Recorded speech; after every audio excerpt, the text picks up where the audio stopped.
urges all sides to condemn and prevent violence. It should be clear to all Egyptians that violence has not and will not move Egypt's political transition forward. Ongoing unrest and cycles of violence surrounding protests hurt Egypt's prospects for political and economic stability. North Korea has proposed the resumption of reunions of families separated since the end of the Korean War 6 decades ago.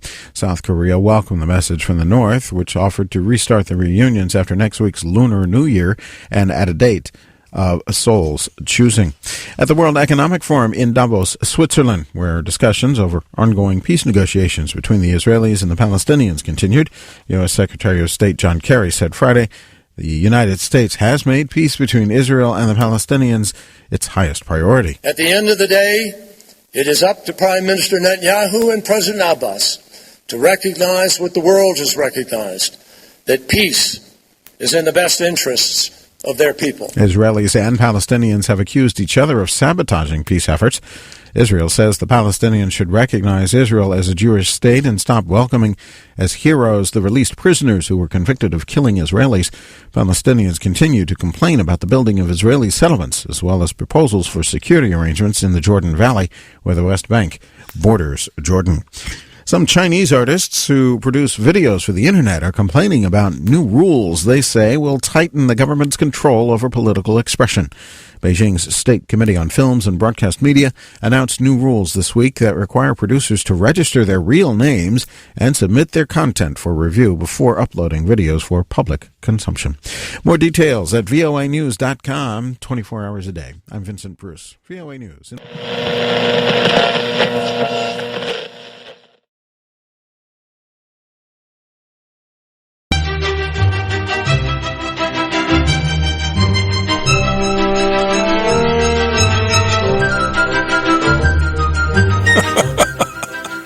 You're listening to the Midnight Patriot radio show and podcast. I am your host, Jeff Nord. I have no idea what just happened there. None whatsoever. It's amazing. Technology. We're being overran. But you're at the right place if you think you're listening to the Midnight Patriot radio show and podcast. Hold on, let me check. Let me look around. Yes, I am in the studio. Yep, this looks like yes. This is Jeff Norton of the Midnight Patriot radio show and podcast. I am your host, as I just said. You can join us here live at patriotfb.com every Monday through Friday from 9 p.m. till 12 a.m. Central Standard Time. That was one of the most bizarre things. Now we do the news. For some of you guys that are old listeners coming in, I'm already getting pinged. What's the news?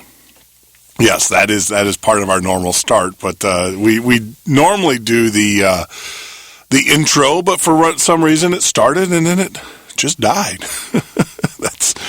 But hey, that's just the way it is sometimes. You just gotta kind of go with the flow and everything. So, I can't help but laugh. It is, you plan, we plan, we scheme, we put all these things together. And at the end of the day, it's all about pushing buttons. It's all about pushing buttons. But today is Friday, for those that don't know, for those that are locked up in their homes because of the global warming, the heat waves that we're all suffering from right now. I kid. It is the polar vortex is once again upon us here in the great Midwest, all throughout the United States for the most part. All throughout the United States. And the chill, oh my gosh, the chills hit Wall Street. Worst week ever since 2011. It's just a matter of time. We talk about that all the time. It's no news. That's not news. They're just confirming what we already know, what we already talk about here at the Midnight Patriot radio show and podcast. If you'd like to join the conversation, give us a call at 1-800-580-4870. That's 1-800-580-4870. For those that are new, and I do see we do have some new listeners, once again, we do have some new there. See, it's back. It's back.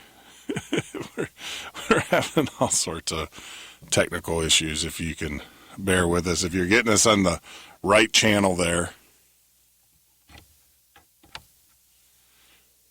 Yes, hold on one second.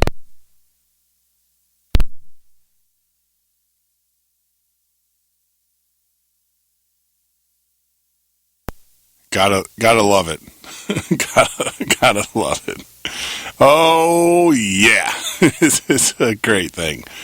But yeah, we have a piece of equipment that's just wanting to act up on top of everything else. I don't know what it is. It's all brand new stuff.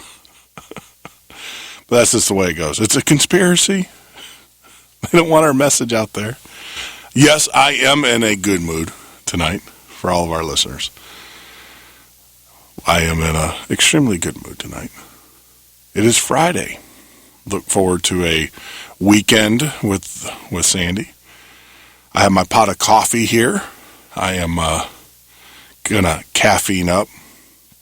But before we do that, I want to kind of share something with you. I think we're going to be changing once again. We're going to be changing because I think it's important.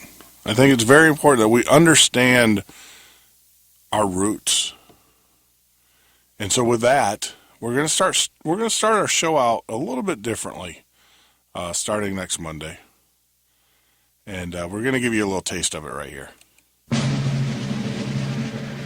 I pledge allegiance to the flag of the United States of America and to the republic for which it stands, one nation, under God, indivisible, with liberty and justice for all.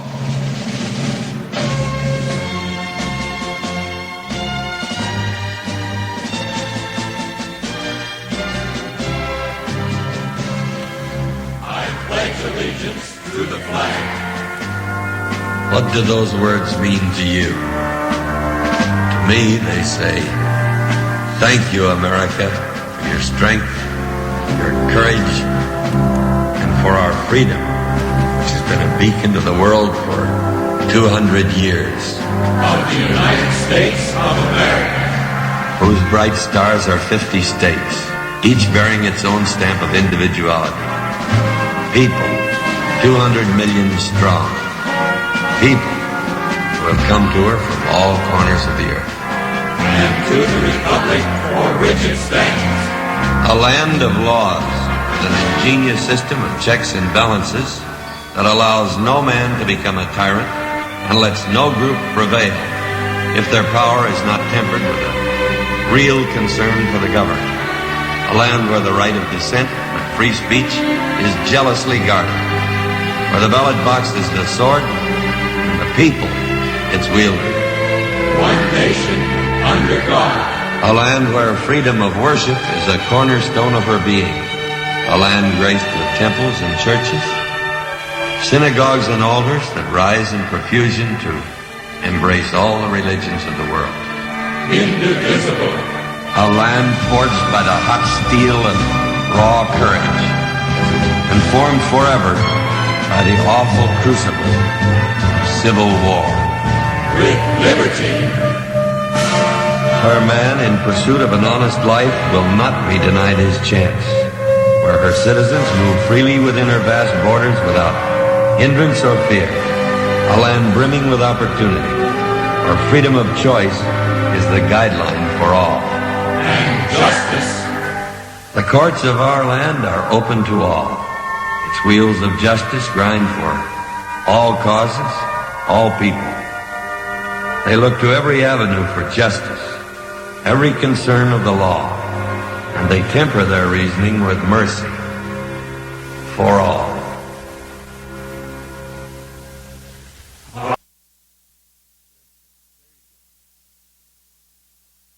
There you go.